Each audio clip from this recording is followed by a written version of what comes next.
How would I describe my game? It's whatever you need, man. Moving, it's in the movie.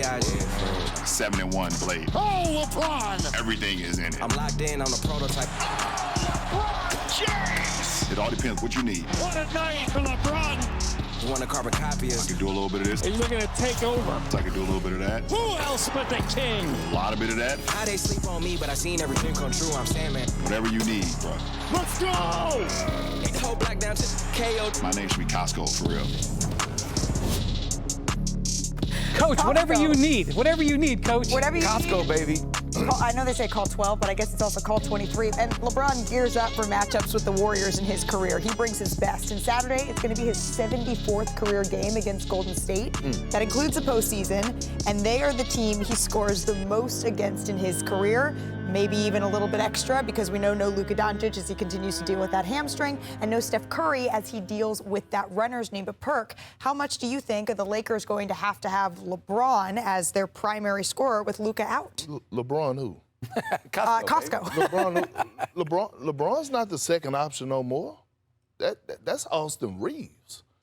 Austin Reaves is not only the most important player outside of Luka on the Los Angeles Lakers, but one could argue he's the most important player in the NBA. All right. Hold on, but hear me Settle out. down, big guy. Hold on, hear me out, Wendy. He's asking you to keep... No.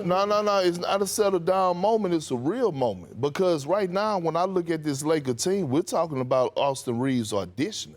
Because the biggest question out there is when they move on, or if they move on from LeBron, which it seems like it's trending that way, can Luka and Austin Reaves be those two franchise max guys that you could build the championship around? And if the answer is no, then we know that some other team out there in the league is going to believe that They he's already that guy. believe it. They Okay, already believe then. it. So my point, Austin prove Reaves it. is going to get big time. He's going to be unrestricted free agent. He's going to get big time contract offers. And the Lakers basically have got to have Austin Reaves replace LeBron James on the salary sheet.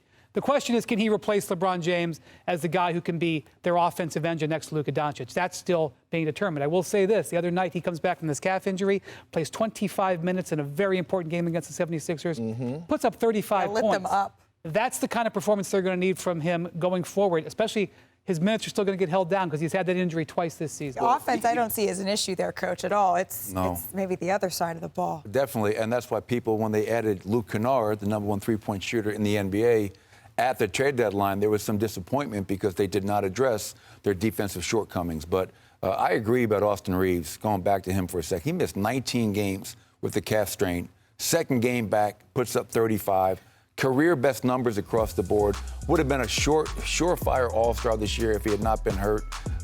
This kid has just gotten better and better and better. So you got to tip your cap because he's become a big part of their future, in my opinion, regardless of what happens with LeBron James. He's just so damn talented. He's also incredibly fun to watch play. Like, let's not forget just the excitement level when he's got the ball. He's got all the moves. He's an expert at getting guys off balance. He can score at all three levels. And look, he's got an ABC national game tonight. He's going to be in the eye. He got an opportunity to just show the whole country how good And he is. last but not least, he actually embraced these type of moments, like as being the man. We saw this a few years ago when he went into Memphis and Braun took a back seat in that playoff series and he took him home in the fourth quarter. He announced he was him. Yeah.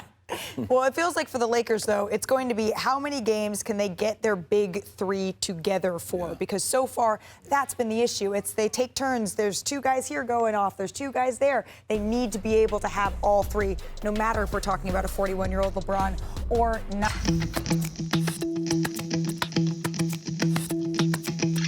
Oklahoma City is just a perfect spot. It's home. I wouldn't want to play with anybody else. I wouldn't want to play for any other city. I like to say Kevin Durant helped make Oklahoma City into a big city. Those 9 years you can't erase. That love doesn't fade. Those memories don't erase. That's always going to be a part of who I am. This next step in my life, I want to conquer it and get better every single day. I would agree with that. And KD, he's going to play against OKC for the 18th time since leaving in free agency. That was back in 2016. And his nearly 30 points per game against his former team, that's the highest average of any player in NBA history. And it's not just versus the Thunder, because he's been getting buckets at every stop in his career. He's scored at least 1,000 points for all 5 franchises he's played for. And this type of longevity, it's incredibly special. He's also averaged at least 20 points per game in every season of his career, and all of that lines up to this. He is less than 500 points away from getting into that top 5 all-time in scoring, passing Michael Jordan. Perk, you shared a locker room with him for, what, 3.5 years? Yes. Are you surprised to see this? Absolutely not. I mean, he is the greatest scorer to ever play the game basketball. I'm going to say it again. He is the greatest scorer to ever play the game of basketball. And he's one of the most efficient scorers to ever play the game of basketball. When I first got to Oklahoma City, I remember KG called me, and he always wanted to do, a wellness check. How you feeling? To see if I was actually missing them, but I wasn't at the time. I got to with these young bloods, and he said, man, how young fella is. And I knew he wasn't talking about Russ, and I knew he wasn't talking about James. He was talking about KD. When I got traded there, they were on the road. They came back from Orlando, and usually on the back-to-back, the next day is off. I walk into the skating ring at the time because that's what the practice facility was before they got the new one. KD in there, full-out sweat, dribbling the ball, taking it from half court with about 4 or 5 coaches, tripling, doubling. He getting to certain spots. So then when people start seeing his shot making and him getting to these spots, oh, he works on that.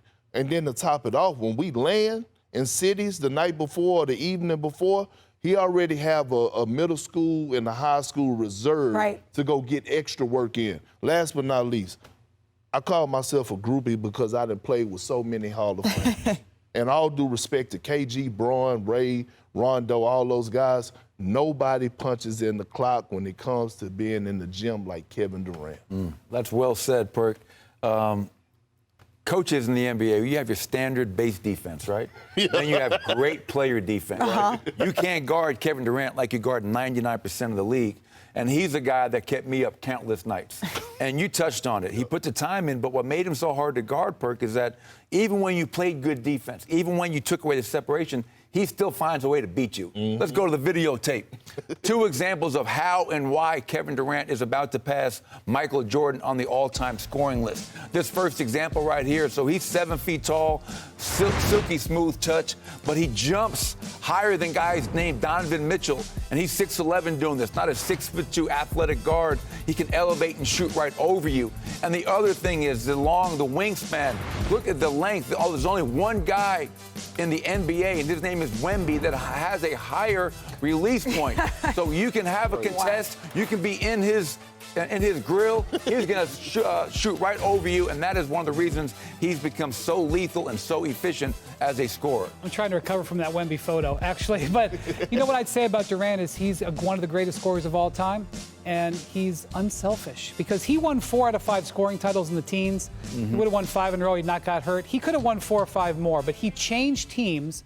And he got criticized for that, but he was chasing wins. He was not chasing points. He's only averaged over 20 shots 3 times in his career. I mean, Donovan has done more than that. Jason Tatum has done more than that. They're in their 20s. If he really wanted to gun after this record, he'd be sniffing at Kareem right now. But he's an unselfish player in addition to being an all-time great scorer. Well, and today, he's going up against one heck of a defense, and it's going to be interesting to see the way that those chess pieces move around the board.